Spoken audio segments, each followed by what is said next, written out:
नमस्कार दोस्तों, कैसे हैं आप सब। आई होप आप सब अच्छे होंगे, स्वस्थ होंगे, मस्त होंगे, खुशहाल होंगे, मजे में होंगे। तो चलिए आज की कहानी शुरू करते हैं। आज की कहानी है कि लड़कियों को आत्मनिर्भर बनाना क्यों ज़रूरी है। ये कहानी है एक रीना नाम की लड़की की, जो कि एक मीडियोकर फैमिली से बिलोंग करती थी। उसके पिताजी इतना कमा लेते थे कि घर की रोजी रोटी और बाकी सब ज़रूरतें अच्छे से पूरी हो जाया करती थी। रीना का एक भाई था जिसका नाम था पंकज। उसके माता पिता, जैसा कि हमारे नॉर्थ इंडिया साइड में और कई फैमिलियों में आज भी ये चलन है कि लड़कों की शिक्षा पे ज़्यादा ध्यान दिया जाता है, लड़कियों की शिक्षा पर उतना ध्यान नहीं दिया जाता। ऐसा ही कुछ उनके परिवार की सोच थी।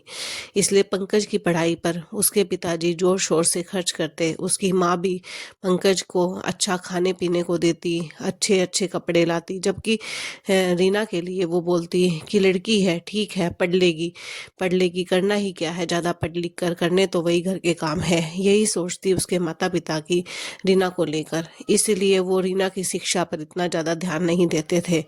जब रीना 18 साल की हुई तो उसके पिताजी को उनके एक दोस्त ने बताया एक रिश्ता जिसमें लड़का सही कमा लेता था, कुछ ज़्यादा बड़ी फैमिली नहीं थी, मीडियोकर फैमिली से, जैसी फैमिली रीना की थी उसी तरह की मीडियोकर फैमिली से लड़का बिलोंग करता था। उसकी अच्छी खासी सैलरी थी जिससे परिवार की ज़रूरतें पूरी हो जाया करती थी। तो रीना के पिताजी को भी रिश्ता पसंद आ गया। वो घर जाकर रीना की माँ से बात करते हैं। रीना की माँ कहती है कि ठीक है जी, टाइम रहते लड़की के हाथ पीले कर देने चाहिए, इसी में रीना की और हम सब की भलाई है। जितना जल्दी लड़की को उसके घर की कर देंगे उतना जल्दी हमारी भी जिम्मेवारी ख़त्म होगी। ये ऐसा कहकर वो लोग रीना की शादी के लिए लड़के को देखने जाते हैं। उन्होंने घर परिवार और लड़का पसंद आ जाता है और वो रीना की शादी की तारीख फिक्स कर देते हैं। जब ये बात रीना को पता चलती है तो रीना कहती है कि नहीं पिताजी, मुझे अभी शादी नहीं करनी, मुझे अभी आगे पढ़ना लिखना है, मुझे भी अपनी ज़िंदगी में पंकज भैया की तरह कुछ करना है, कुछ नौकरी करनी है, कुछ आत्मनिर्भर होना है, उसके बाद आप मेरी शादी कर देना। लेकिन पंकज भी उसका साथ नहीं देता है और वो भी अपने माता पिता की लय में लय मिलाकर कहता है कि हाँ ठीक है पिताजी, आपने जो सोचा है सही सोचा है, रीना की शादी टाइम से ही हो जाए, इसी में हम सबकी भलाई है और हम सबके लिए भी और रीना के लिए भी अच्छा है। इसलिए रीना की एक नहीं चलती और रीना के पिताजी रीना की शादी फिक्स करके उसकी शादी 2-3 महीने में कर देते हैं। उसकी शादी एक राहुल नाम के लड़के से होती है। जो लड़का वैसे तो अच्छा भला कमा लेता था, लेकिन वो शराब पीता था और उसे एक बार गलत संगति में पढ़कर वो जुआ भी खेलने लगा। इस तरह से घर के हालात बहुत बिगड़ गए। अब रीना अपने पति से कहती है कि तुम रोज शराब पी कर आते हो, जुआ खेलते हो, अब बताओ घर का खर्चा कैसे चलेगा। लेकिन उसका पति उसे मारता पीटता है और कहता है कि तू मुझे सिखाएगी कैसे घर का खर्चा चलेगा। इस तरह से वो रीना के साथ मार पिटाई करता है और ये रोज का ही हो गया। जब रीना अपने माता पिता से इस बारे में बात करते हैं तो उसके पिताजी ये कहते हैं कि कोई बात नहीं, ये तो चलता ही रहता है। शुरू थोड़ी बहुत मार, थोड़ा बहुत लड़ाई झगड़ा, थोड़ा बहुत अगर उसने तुम पर हाथ उठा दिया तो कौन सी बड़ी बात है, औरतों को ये सब सहन करना ही पड़ता है। तुम्हारा घर वही है, तुम्हारा गुजारा वहीं से होगा, इसलिए जैसा भी है जो भी है वो तुम्हारा पति है और तुम्हें उसकी हर बात माननी होगी। इस तरह से कोई भी उसका साथ नहीं देता है। इस तरह से रीना बेचारी बेबस होकर उसकी मार खाती है। कुछ दिन बाद रीना को पता चलता है कि वो माँ बनने वाली है, लेकिन उस वक्त भी राहुल का व्यवहार उसके प्रति नहीं बदलता है। उसके बाद रीना कुछ समय बाद एक लड़की को जन्म देती है। वो सोचती है कि शायद बच्चा होने के बाद राहुल के स्वभाव में कुछ फ़र्क आएगा, लेकिन राहुल के स्वभाव में कोई भी फ़र्क नहीं आता है।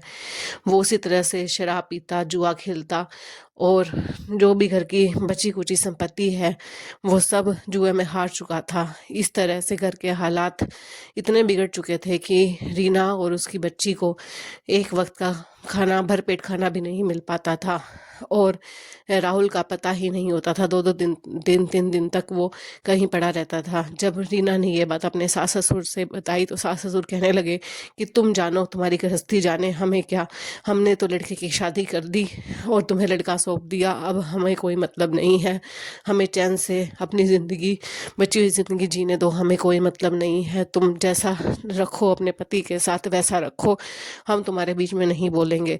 इस तरह से दोनों तरफ से, ससुराल पक्ष से भी और मायके पक्ष से निराश होकर रीना सोचती है कि मैं क्या करूं, कैसे अपने बच्ची की परवरिश करूं, किस तरह से, कहाँ जाऊं। उसके बाद वो अपने भाई पंकज से बात करती है तो पंकज भी हाथ खड़े कर देता है, कह देता है कि तुम्हारी शादी में पिताजी ने दहेज में तुम्हारा हक तुम्हें दे दिया है, अब तुम मेरी गृहस्थी बसने दो, हमारे पास इतना पैसा नहीं है कि मैं तेरी भी हेल्प करूं, मेरा गुजारा बसर अच्छे से हो जाए वही बहुत है, इसलिए अपने घर से ही काम चलाओ। इस तरह से सब तरह से रीना निराश हो जाती है, उसे समझ नहीं आता कि वो क्या करे।